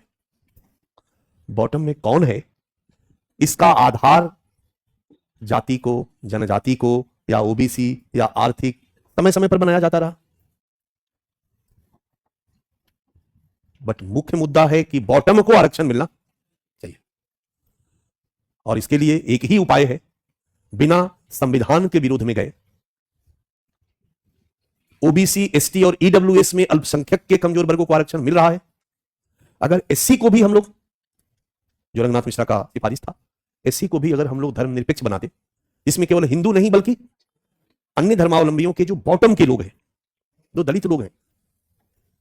अब केरल में चले जाओगे तो मैक्सिमम ईसाई दलित है। हिंदू में वो दलित जाति में थे, वो ईसाई धर्म को ग्रहण की, जबकि वहीं पर बाकी जगहों पर ईसाई जनजातियां हैं। ज्यादातर जनजातीय राज्यों में चले जाओगे तो पूरा का पूरा वो ईसाई ही है। नागालैंड चले जाओ वो पूरा का पूरा ईसाई ही है, ईसाई धर्म में धर्मांतरित हुए। उसी तरीके से दलित मुस्लिमों में भी है। तो अगर हम लोग एससी को भी धर्मनिरपेक्ष बना दे और सभी अल्पसंख्यक समुदाय के बॉटम के लोगों को या दलितों को एससी के अंदर भी एडजस्ट कर दे, तो एकदम बॉटम के लोग एससी में एडजस्ट हो गए, बाकी जो बचे वो ओबीसी और एसटी में ऑलरेडी एडजस्टेड हैं, आर्थिक आधार पर ईडब्ल्यूएस में एडजस्ट हो गए, तो फिर अल्पसंख्यक के सबसे अमीर और टॉप आदमी को केवल इसलिए कि वो मुस्लिम है या ईसाई है आरक्षण देने का कोई लॉजिक नहीं बनता। आरक्षण का मतलब यही है कि बॉटम को मिलना चाहिए, वो दे दिया जाए, धर्म के आधार पर देने का कहीं जरूरत भी नहीं पड़ेगा, समस्या का समाधान भी हो गया और संविधान के विरोध में जाना भी नहीं पड़ा। और इंदिरा साहनी के बाद में जो डिसीजन सुप्रीम कोर्ट का है वो भी मेंटेन रहा, 50%, 50%, 50%। क्लियर है? तो लिख लीजिए,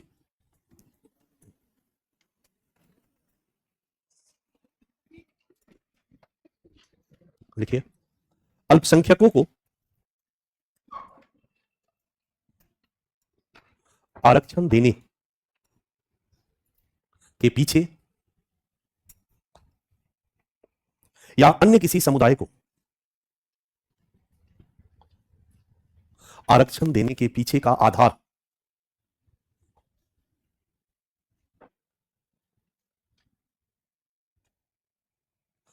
सामाजिक न्याय से युक्त विकास के लक्ष्य को प्राप्त करना है।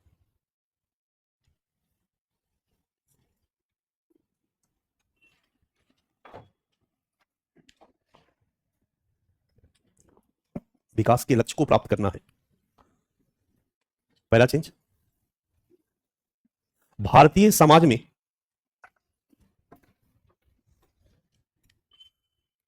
सामाजिक एवं शैक्षिक रूप से पिछड़ा कौन है? पिछड़ा कौन है? क्वेश्चन मार्क, लंबा डैश दे दो, डैश देकर लिखो। इसकी पहचान करने में जाति को आधार माना गया है और जनजाति को आधार माना गया है।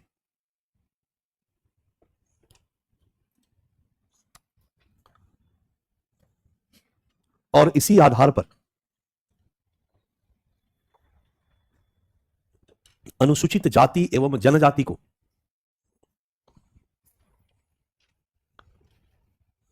आरक्षण दिया गया है।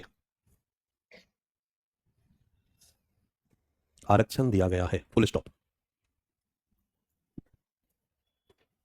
पहला चेंज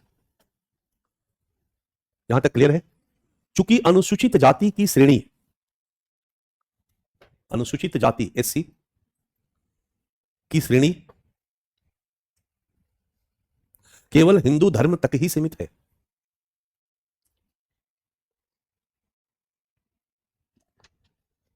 इसलिए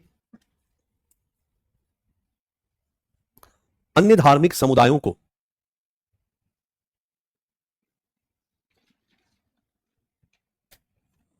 ओबीसी और एसटी में, ओबीसी और एसटी में समायोजित किया गया है।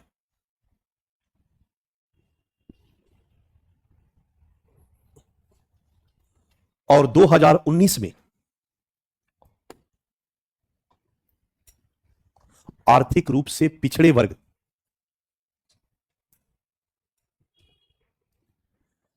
ब्रैकेट में ईडब्ल्यूएस ब्रैकेट बंद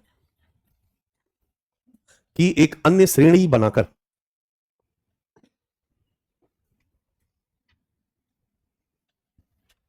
उसमें भी इन्हें समायोजित करने का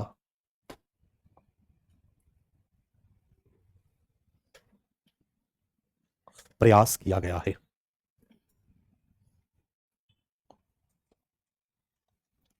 पहला चेंज, परंतु आज भी सच्चर कमेटी द्वारा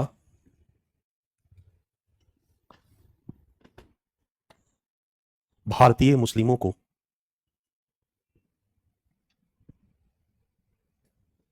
सर्वाधिक पिछड़ा समुदाय के रूप में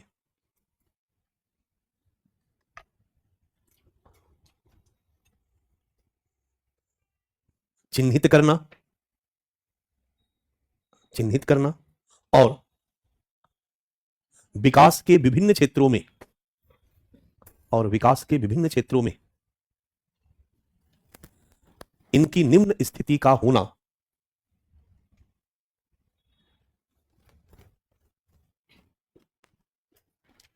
इनके लिए आरक्षण की मांग को प्रासंगिक बना देता है।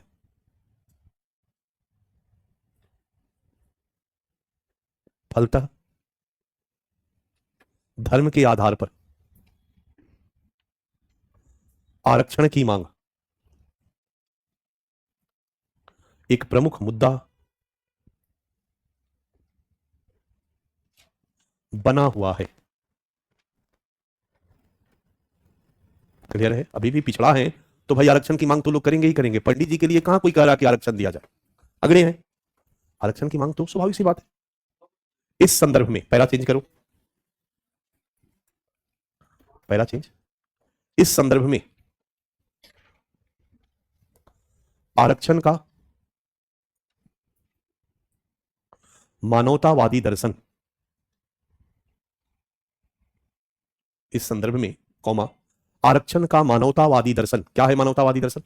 कि जो बॉटम के लोग हैं उनको समान अवसर का लाभ तभी मिलेगा जब उनको थोड़ा सपोर्ट करके ऊपर उठाया। मानवतावादी दर्शन कॉमा भारतीय संविधान और 2012 के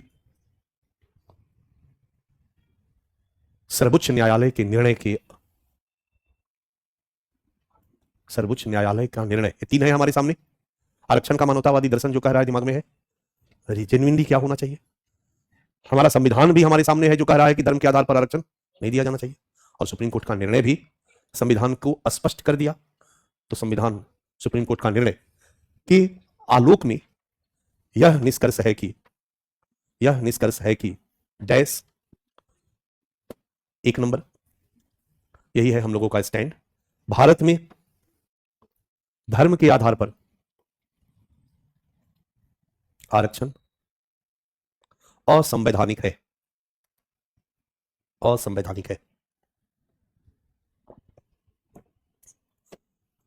ध्यान से सुनो, संविधान में संशोधन का अधिकार पार्लियामेंट को है। अगर पार्लियामेंट संविधान की मूल भावना को संशोधित करे, ऐसा अधिकार है पार्लियामेंट को? नहीं है। और इसके लिए सुप्रीम कोर्ट बैठा है कि पार्लियामेंट के इस अधिकार पर भी प्रश्न खड़ा करेगा। इसलिए अभी आपको याद होगा हाल ही की जो घटना घटी, पार्लियामेंट ने 1981 में संशोधन किया था और अलीगढ़ मुस्लिम विश्वविद्यालय को अल्पसंख्यक संस्थान का दर्जा दे दिया था। 2006 में इलाहाबाद हाई कोर्ट ने इसको गलत करार दिया। किसके निर्णय को? पार्लियामेंट के निर्णय को।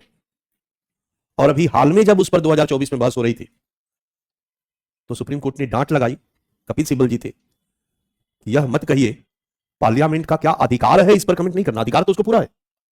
वो जो संशोधन है वो कैसे संविधान की मूल भावना के विपरीत है, इस पर आप फोकस रहिए, इस पर आप कोर्ट में डिस्कस कीजिए। पार्लियामेंट को तो अधिकार पूरा का पूरा है, बट यह है कि वो संविधान की मूल भावना के अगेंस्ट में नहीं जा सकता। तो हमारे सामने दोनों है, संविधान भी है और सर्वोच्च न्यायालय का निर्णय भी है। तो भारत में धर्म के आधार पर आरक्षण असंवैधानिक है, ब्रैकेट में दे देंगे सुप्रीम कोर्ट। सेकेंड पॉइंट,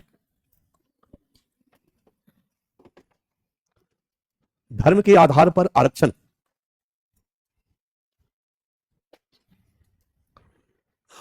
के मानवतावादी दर्शन के अनुरूप भी नहीं है।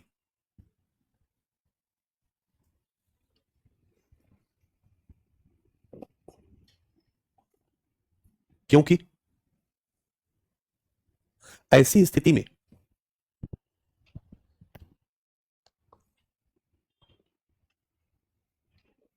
अल्पसंख्यक धर्म के सभी अभिजन वर्ग, अभिजन बोले तो ब्रैकेट में दे दिया है मैंने, कुलीन वर्ग, एलिट क्लास, अल्पसंख्यक धर्म के सभी अभिजन वर्ग के लोग इसका लाभ प्राप्त कर लेंगे,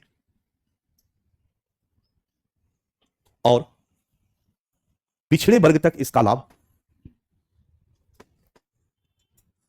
नहीं पहुंच पाएगा। नहीं पहुंच पाएगा। डैश इसलिए भी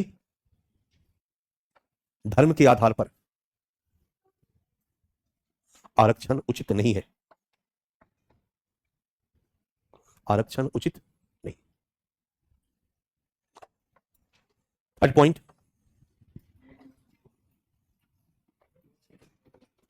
पॉइंट, चूंकि मुस्लिम समुदाय अति पिछड़ा समुदाय है, मुस्लिम समुदाय अति पिछड़ा समुदाय है, ब्रैकेट में सच्चर कमिटी,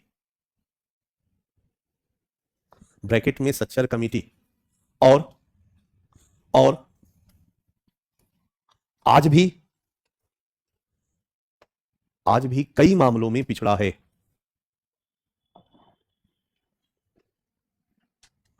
ब्रैकेट में क्या, ब्रैकेट में अल्पसंख्यक कार्य मंत्रालय का वार्षिक रिपोर्ट,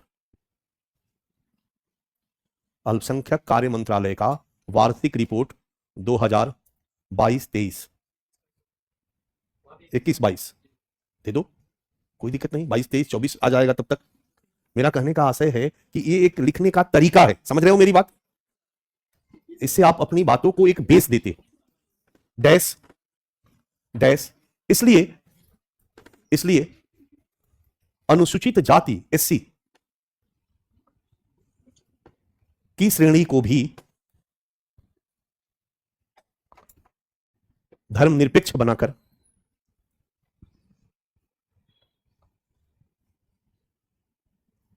मुस्लिम, दलित, ईसाई एवं अन्य अल्पसंख्यक समुदाय के अत्यधिक निचले पायदान पर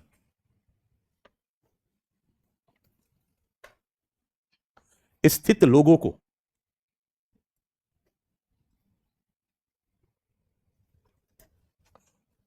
डैश इसके तहत आरक्षण दिया जा सकता है, आरक्षण दिया जा सकता है और सामाजिक न्याय से युक्त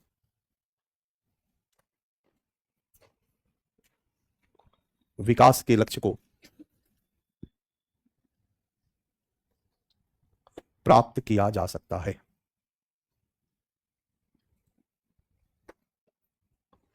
चलेगा? तो ये एक डिस्प्यूटेड टॉपिक है, लगातार चर्चा में है, धर्म आधारित राजनीति का एक हिस्सा है। समान नागरिक संहिता अल्पसंख्यकों को आरक्षण का मुद्दा लिख सकते हो। एक हेडिंग डालो, संभावित प्रश्न।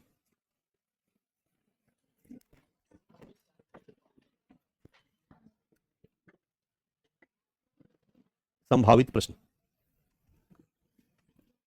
नीचे लिख दो पीडीएफ।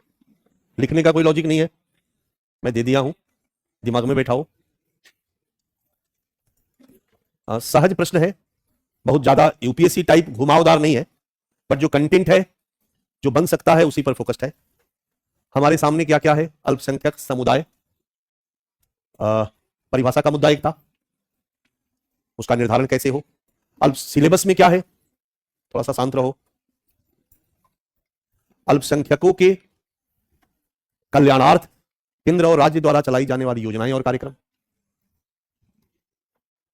इनके विकास के लिए नीतियां और उनके एग्जीक्यूशन से जुड़े हुए मुद्दे। पहला टॉपिक को सबसे आप जोड़ते जा सकते हो, मेरी बात समझ में आ रही है? फर्स्ट टॉपिक को नीति, प्रोग्राम, नीति निर्माण और एग्जीक्यूशन से जुड़े मुद्दे को सबसे आप जोड़ सकते हो, क्योंकि नीति इन्हीं के लिए है और इनके लिए संवैधानिक वैधानिक प्रयास आती, यही सब है। योजनागत प्रयास में उस्ताद योजना को थोड़ा हम लोगों ने अलग से फोकस किया है, ये सोच करके कि इस पर से अकेले भी प्रश्न पूछा। पहला क्वेश्चन है आपका, भारत में अल्पसंख्यक समुदाय के रक्षोपाय एवं बेहतरी में संवैधानिक और वैधानिक प्रयास के रूप में किए गए योगदान पर विचार कीजिए। यूपीएससी ने एक क्वेश्चन महिलाओं पर ऐसे ही लिखा है, मैंने महिलाओं की जगह कर दिया अल्पसंख्यक, बट विचार कीजिए का इंग्लिश यूपीएससी ने लिखा है डिस्कस, और डिस्कस का हिंदी चर्चा कीजिए, विचार कीजिए, उसी मॉडल का होगा यदि आप लोगों ने क्वेश्चन आंसर फ्रेमिंग का क्लास किया होगा तो। ठीक है, तो दोनों पक्षों की हम लोगों को चर्चा करनी होगी। क्लियर है, आसान है। दूसरा क्वेश्चन है, भारत में अल्पसंख्यक समुदाय के विकास, रक्षोपाय एवं बेहतरी के लिए संवैधानिक, वैधानिक एवं योजनागत प्रयासों की सफलता के लिए जन सहभागिता एक आवश्यक शर्त है। अब मैंने वहां से इसको रोक दिया, यानी कई जगहों पर हम लोगों ने क्वेश्चन देखा था इस तरह का था, लेकिन उस पे एनालिटिकल क्वेश्चन था फर्स्ट वाले टॉपिक से। जन सहभागिता एक आवश्यक शर्त है। जब तक पीपल्स पार्टिसिपेशन संभव नहीं होगा तब तक ना तो कोई वैधानिक प्रयास का लाभ मिलेगा और ना ही कोई योजनागत प्रयास बॉटम तक लोगों तक पहुंच पाएगा। उसके बारे में लोगों का अवेयर होना जरूरी है और इसके लिए कई स्तर पर प्रयास, पारदर्शिता, दृढ़ इच्छा शक्ति, लोगों को अवेयर करके प्रोग्राम चलाना, भ्रष्टाचार का नहीं होना, आम जनता का शिक्षित होना, जागरूक होना, समाज में विषमता का नहीं होना। अगर लिंग असमानता चरम पे होगी तो पुरुष समाज महिलाओं को उनके लिए योजनाओं का लाभ लेने नहीं देगा। बहुत सारे तो जन सहभागिता कैसे लाई जाए, इसके लिए भी ढेर सारे पहलू हैं, हर स्तर पर हम लोग कर सकते हैं। पारदर्शिता आज के डेट में जन सहभागिता बढ़ाने का एक बहुत बड़ा काम है। डन। टेक्नोलॉजी को यूज करके पारदर्शिता को बढ़ाओ, आजकल इसी बात पर सरकार बल दे रही है। ढेर सारे हर जगह ऐप बनाया जा रहा है और उसी एप्लीकेशन पे, प्लेटफॉर्म पे सारी चीजें अपलोड की जा रही है, कर सकते हैं। समाज के कमजोर वर्ग के विकास और रक्षोपाय पर निगरानी हेतु, ध्यान से सुनो, समाज के कमजोर वर्ग के विकास एवं रक्षोपाय पर निगरानी हेतु राष्ट्रीय आयोग का गठन एक सार्थक प्रयास है। ये ऐसे ही बकवास लाइन है। क्वेश्चन अब शुरू हो रहा है, इस कथन के प्रकाश में राष्ट्रीय अल्पसंख्यक आयोग की भूमिका पर कर देंगे, क्योंकि असली क्वेश्चन यहां से,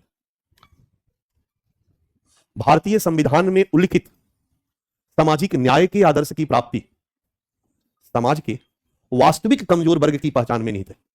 जो रियल में वीकर सेक्शन है उनको आइडेंटिफाई करके और उनको लाभ देकर के ही सामाजिक न्याय के आदर्श की प्राप्ति संभव हो सकती है।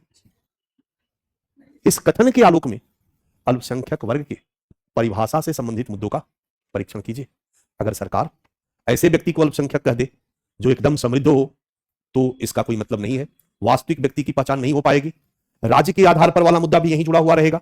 केंद्र के आधार पर हम अल्पसंख्यक की घोषणा कर दे, निर्धारण कर दे, और राज्य में वो बहुसंख्यक है, सर्वसंपन्न है और आरक्षण का लाभ वही ले रहा है, और वहां का रियल में जो व्यक्ति है उसको लाभ नहीं मिल पा रहा। ये एक मुद्दा है जो मैंने बताया था, परिभाषा का मुद्दा, निर्धारण का मुद्दा। लेकिन डायरेक्ट निर्धारण और परिभाषा जरूरी नहीं है कि पूछे, क्वेश्चन ऐसे घुमा करके पूछेगा, बट आपको पकड़ना पड़ेगा कि ये मुद्दा कहां पर है और यहां हमें क्या क्या कंटेंट देना पड़ेगा। ठीक है। उस्ताद योजना अल्पसंख्यक समुदाय के लोगों के लिए रोजगार एवं स्वरोजगार के अवसरों को बढ़ावा देने के साथ साथ पारंपरिक कला एवं शिल्प की समृद्ध विरासत को संरक्षण प्रदान करने की दिशा में एक महत्वपूर्ण प्रयास है। इस कथन की सिंपल उस्ताद योजना का क्या लाभकारी पहलू है, इसी को हमको दिखाना, जांच कीजिए, मतलब इसको एग्जीक्यूट करने में क्या क्या चुनौतियां होगी, क्या स्थिति है, इन सब चीजों को आपको बताना पड़ेगा। खत्म। ये टॉपिक आपका समाप्त हो गया। मैं अभी 10 मिनट 15 मिनट का एक ब्रेक दूंगा, 10 मिनट का, मैं भी थोड़ा रेस्ट ले लूं, और एक नया टॉपिक हम लोग शुरू करेंगे, जनजाति समुदाय। हेलो, थोड़ा सा सुनो। क्लास बंद करने के पहले मैं एक बात कहना चाहूंगा। मैं जिस दिन क्लास में आया था, पहला सवाल मैंने यही किया था कि सिलेबस पूरा करने के लिए पढ़ाऊं या पास करने के लिए, आपको खुश करने के लिए पढ़ाऊं कि पास करने के लिए। सारे लोगों ने यही कहा था। बीच बीच में, हेलो, बीच बीच में मैंने आपसे निवेदन किया कि मुझे ये फील हो कि मैं यूपीएससी के बच्चों को तैयारी के लिए पढ़ा रहा हूं, बट कल सुनने में आया कि हमारे कुछ छात्र हमारे क्लास की बच्चियों का पीछा करते हैं। ये ऑफिस में, हेलो, ऑफिस में भी एक कंप्लेन गया, तो ये बड़े ही आश्चर्य की बात है। आश्चर्य इस सेंस में कि आप लोग 9th 10th के स्टूडेंट नहीं,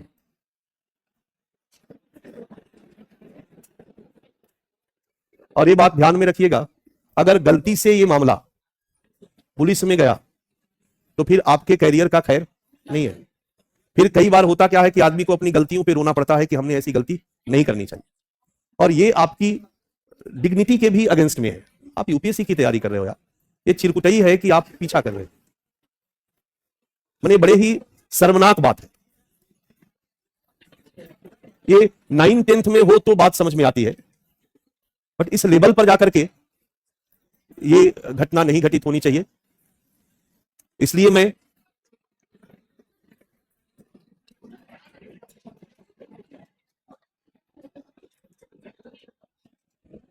मैं आप लोगों को निवेदन पूर्वक यही कहूंगा कि ऐसी दोबारा शिकायत न आए। जिस लेवल पे हैं उस लेवल पे पीछा करना शोभा नहीं देता है। ये बहुत पुराने जमाने की बात है। जब मैं 91 में बीएचयू में था, एक लड़की से क्लास में मेरी जान पहचान हुई। सुनो, सामान्य रूप से आदमी क्लासमेट से बातचीत करता है। एक पहलवान सा लड़का आया, मैं क्लास से निकल के जा रहा था और हमको घेर के बोला कि आज के बाद उससे बात मत करना, वो मेरी है।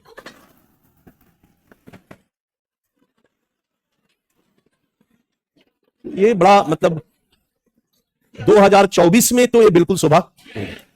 मैं 30 साल पहले की बात कर रहा हूं, 35 साल पहले की बात कर रहा हूं। इस समय तो हम इतने समझदार हैं कि कम से कम इस स्तर पर चीजें नहीं जानी चाहिए। तो अभी तक जो एप्लीकेशन आया है उसको तो आपकी भूल समझ करके रख लिया गया है, बट दोबारा वो एप्लीकेशन सीधे थाना में जाएगा, कोचिंग के थ्रू जाएगा, और फिर आगे जो होगा वो इसके लिए आप स्वयं जी बता दें। मैं नहीं चाहूंगा कि आप लोग ऐसा करें। पढ़ा जाए, लिखा जाए, असली चीज यही है, बाकी जिंदगी बाद की चीज है। ठीक है, तो मैं चाहूंगा कि आगे से ऐसी कोई शिकायत नहीं है। ठीक है, याद रखिएगा।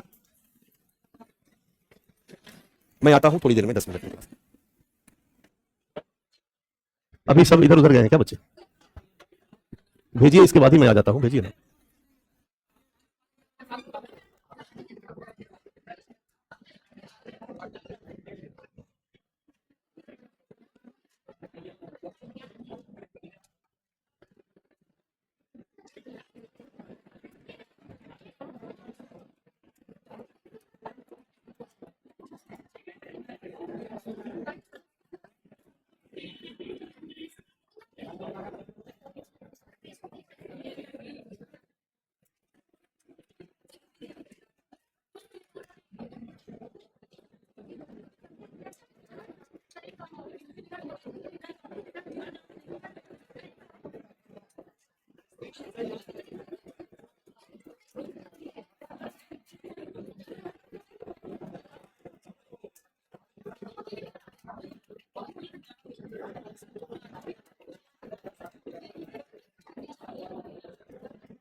हाँ, बैठ जाओ बच्चा।